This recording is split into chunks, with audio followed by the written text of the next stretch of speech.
1, 2, 3, come on!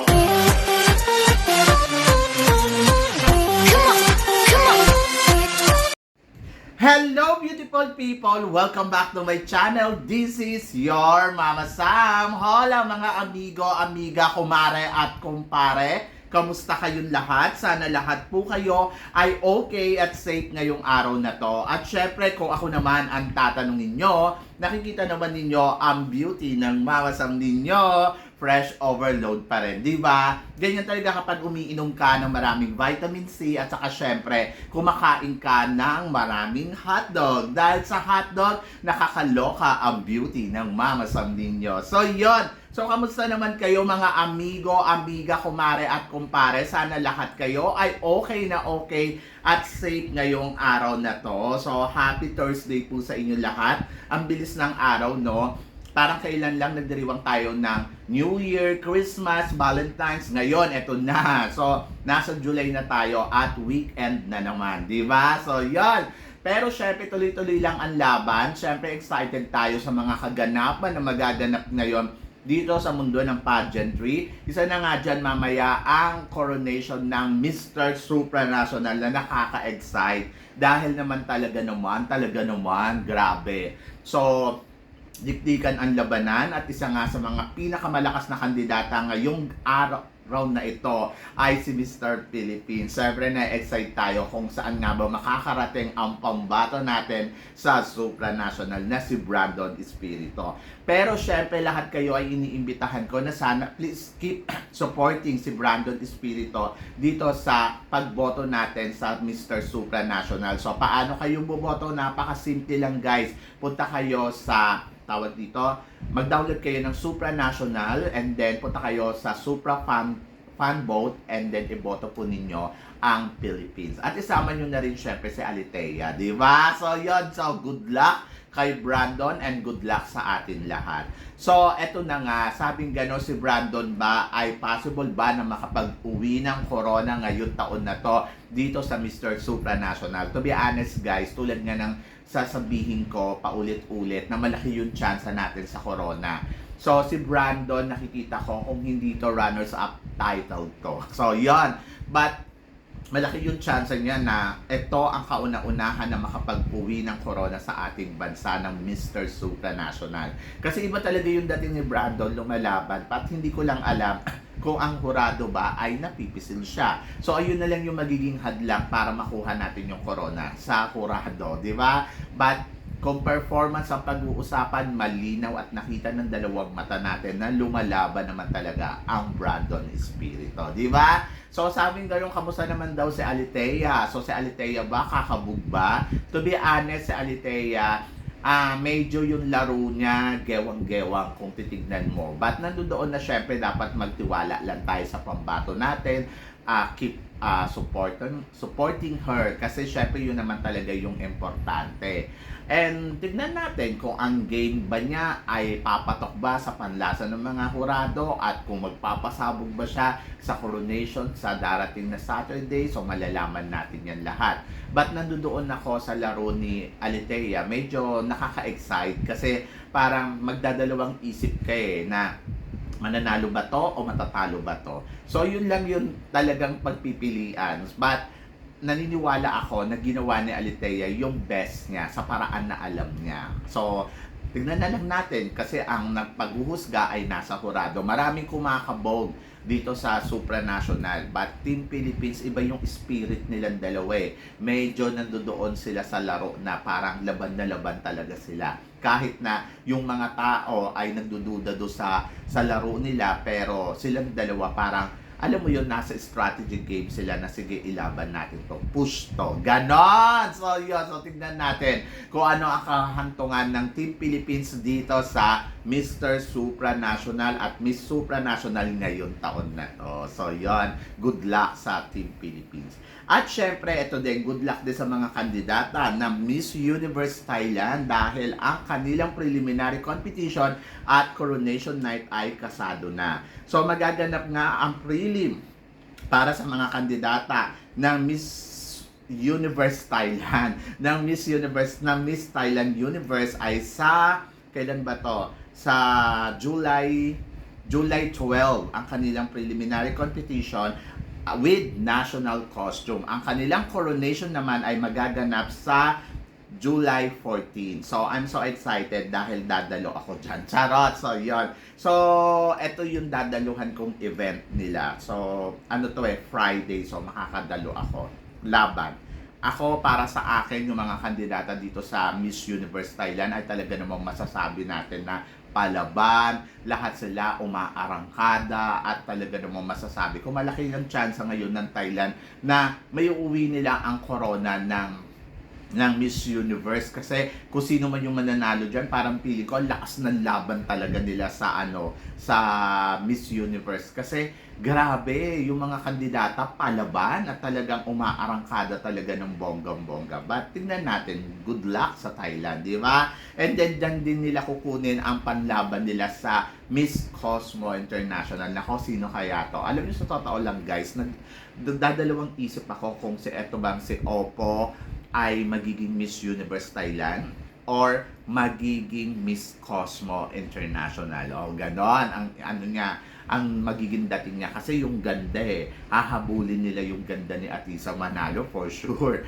But kung si Oppo ang ipapadala nila, may laban sila. Pero kung iba, parang feeling ko maliligwak na ang Thailand. Charot! So yan. So good luck, good luck. Good luck sa sa laban nila. So, supportahan natin ang Miss Universe Thailand kasi syempre kapitbahay natin yan. And then ito nga, syempre Miss International. So ito gustong-gusto to ni Christine Ann Perez kasi dumating nga kahapon ang reyna ng Miss International 2023 na si Andrea Rubio. Si Andrea Rubio na talaga namang masasabi ko, hindi pala siya ganun kagandahan. Charot. So yan. Kinabog siya ng beauty tawag dito? Ni Bea Rose Santiago, ang ating Miss International 2030. Imagine mo 2030 na si Bea Rose, di ba? So, dalawang Miss International kahapon na nandoon sa Binibining Pilipinas. Kaya naman si Christine Ann Perez lukan-luka siya dahil sinasabi niya na ang Binibining Pilipinas daw ay ang bongga. So, bongga naman talaga. Kasi syempre, bukod doon kay Bea Rose, andiyan din syempre yung reigning Binibining Pilipinas natin na si Angelica Lopez na sabi ko, ano nangyari kay Angelica Lopez? Parang nalamon yung ganda niya ng mga katulad ng ganda ni Bea Rose Santiago, si Andrea Rubio. But syempre, ako naman tiwala naman ako dito kay Angelica Lopez. Nakakabugto, di ba? And then, si Nicole Borromeo, ang ganda-ganda din. Sabi nga gano'n ni Christine Ann, mas maganda pa daw si Nicole Borromeo. Ako, I totally agree na alam mo sa totoo lang para sa akin na si Colombia ang isa sa mga masasabi kong maganda. Yung naging first runner-up. Na parang sabi ko, siya yung bet kong manalo ng Miss International nung nakaraan na kasi parang sabi ko, ang ganda talaga ni Colombia. And then, nagulat ako kasi ang nanalo ay si Miss Venezuela. Pero kasi syempre, kaya nanalo si Miss Venezuela, meron niyang katangian na talaga namang pang Miss International. Diba? So, yun. Huwag tayo masyado mag-base doon sa, ay, hindi pala siya masyado maganda. Kasi ayun yung pinipresent. Kaya nga siya nanalo dahil sa beauty na meron siya. Diba? So, yun. Anyway, good luck. Good luck sa Binibining Pilipinas. And then, ayun nga, excited tayong lahat para sa Binibining Pilipinas. Sabi nga ganon, once you're Binibini, you're always a Binibini. So, pasabog talaga ang 60th ng Binibining Pilipinas. Kaya naman si Christine Ann Perez, talagang loka-loka siya kahapon dahil ayun nga, grabe na ang pasabog, grabe na ang paandar, ang daming reyna na magdadatingan sa 60th anniversary ng Binibining Pilipinas bukod doon sa 60 na kandidata na naging kandidata natin sa iba't ibang klase ng pageant sa buong mundo ay syempre darating talaga yung mga matitinding reyna katulad na lang syempre ni Catriona Gray, Miss Universe, andyan din si Kylie Versosa na naging Miss International, andyan din syempre ang naging second princess sa Miss World na si Rupa Gutierrez. Tapos nandiyan din syempre ang naging first runner-up sa Miss Grand. And then, of course, nandiyan din si MJ Lastimosa na naging top 10 naman sa Miss Universe. Sila ang magiging host ng gabi ng Binibining Pilipinas 60th Anniversary 2024. Oh, di ba? I'm so excited. Are you excited, guys? Ay nako, tataya ako nga yan sa lottery. Charot, so yun. 60. O, di ba? Pero ito, marami nagsasabi, Chelsea Fernandez, Mama Sam, tingin mo saan ba siya dapat sumali na pageant? Tingin mo pwede ba siya sa Miss Grand or sa Miss Universe? Alam mo, sa totoo lang, ako, bet ko sumali tong si Chelsea Fernandez sa Miss Grand Philippines. Bakit? Dahil yung ganda niya, talaga namang masasabi ko, oh my gosh, ang ganda-ganda ni Chelsea Fernandez. At talaga namang masasabi ko din na yung beauty niya talaga kumakabog ng bonggong-bongga. Gusto ko yung beauty na meron siya kasi alam mo, yung kabugera talaga siya. And I think magugustuhan siya ni Mr. Nawat. Why not? Di ba? So, yun. So, tingnan natin kung may plano nga ba siyang sumali uli sa pageant after niyang mabigo makuha ang corona ng Miss Globe. Di ba? Kung hindi man Miss Globe, mali mo Miss Grand. Alam niyo, sa totoo lang, ang Miss Grand napanood ko nga yung interview ni Pawi. O, sabi ni Pawi, in fairness daw sa Miss Grand, isa siya sa mga kinikilala na talagang magandang pageant. O, di ba? Sabi ni Pawi, sa kanyang interview, sinabi niya na una daw ang Miss Universe, pangalawa daw ang supranational, pangatlo daw ang ang Miss Grand, yung may entertainment value, yung kumbaga parang grabe daw talaga yung entertainment nito sa audience. So, oo nga naman, in fairness. Pero kung ako tatanungin mo, Miss Universe then Miss Grand and supranational. Kasi yung supranational, hindi pa siya ganun ka-engaging talaga sa tao eh. Pero ang Miss Grand talaga, saka Miss Universe, grabe yung engaging nila sa tao. Saka yung ingay, talagang maingay talaga sila. So, yon ganon. Kaya, ay nako, good luck. So, tingnan natin. And then, eto, Aliana Aduano, Mama Sam, saan mo siya gustong sumali? Tingin mo, pwede kaya siyang Miss Grand or Miss Supranational? Ako, to be honest, si Aliana Aduana, pwede siya sa lahat ng pageant. Pwede siya sa Miss Universe, pwede siya sa Miss Grand, pwede siya sa supranational. Pero ako si Aliana, gusto ko din itong mag Miss Grand eh. Kasi yung mga suutan nito, sobrang sexy. Ang lakas maka Miss Grand. And I think, ito yung mga kandidata. Ayan, si Chelsea Fernandez, si Aliana Aduana. Yung mga kandidata natin na pwede talagang kumuha ng corona. Sa international pageant. At naniniwala ako na kaya nila yan. Why not? Ito si Aliana Aduana, maganda tong ilaro dito sa Miss Grand eh. Kasi from first runner-up sa Miss Earth, di ba? Matindi kalaban ng Miss Grand yan, yung Miss Earth. So, dalhin niya dito sa Miss Grand. Ewan ko kung hindi yan ipanalo ni Mr. Nohat. O, di ba? So, yun. So, nakakaloka. I'm so excited kung sasali sila. Sana sumali sila, no? Kaya na kasi ayaw nila eh. And then, ano daw ang masasabi ko kay Austin Cabatana? Guwapo. So, yun. Ayun lang yung masasabi ko. Ang guwapo-guwapo niya. Ang sarap niyan jowain. Kasi, syempre, iba pa rin talaga yung kagwapuhan na ino-offer talaga nito ni Austin.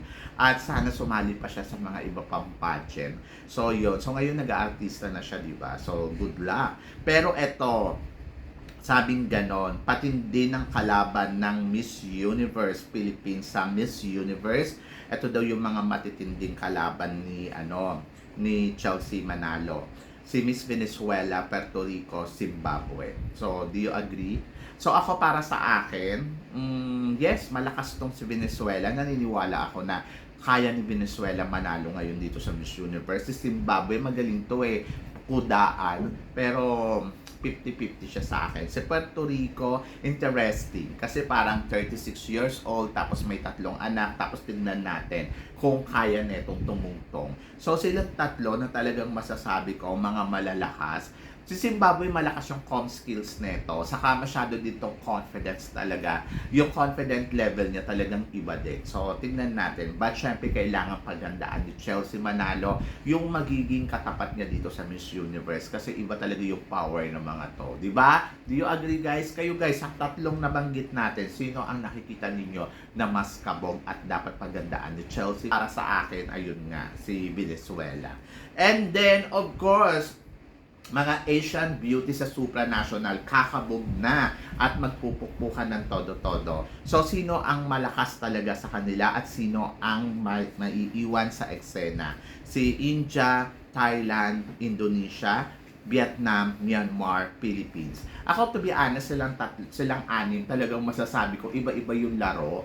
Tapos kanya-kanyang eksena. Si India, alam natin si India na kumakabog. Ando doon din si Thailand na talagang eksenadora. Si Indonesia, iba din yung eksena. Si Vietnam, iba din. Si Philippines, iba din. Pero sa kanilang lahat, ang iba talaga ang performance na hindi talaga yung nakipagsabayan sa kanila si Philippines. Kaya parang feeling ko, oh my gosh, ano kaya yung laro dito ni Philippines? Kakabog kaya? So, yun yung hintayin natin. But guys, syempre, depende yan sa mga kandidata, depende yan sa hurado, depende sa laro. So, malalaman natin lahat yan, syempre, sa Coronation Night, kung sino ang may iwan at kung sino talaga ang kakabog hanggang sa dulo. So, guys, sino sa tingin ninyo sa kanilang anim? So, i-comment below mo yan para at least malaman ko naman kung ano naman ang chika mo, syempre sa pinag-uusapan natin ngayon. So guys, maraming salamat po sa inyong lahat sa suporta at pagmamahal na binibigay ninyo syempre dito sa channel ko. At sa mga hindi pa po nakaka-subscribe dyan, please don't forget to click like and subscribe my channel. At i-click na rin po ninyo ang notification bell para lagi kayong updated sa aking mga chika. Sabi ng ganon, always keep smiling and always think positive. Walang imposible guys. Magtiwala lang tayo sa itaas. Kaya guys, hanggang dito na lang, hanggang sa muli nating chikahan. See you tomorrow. Thank you guys.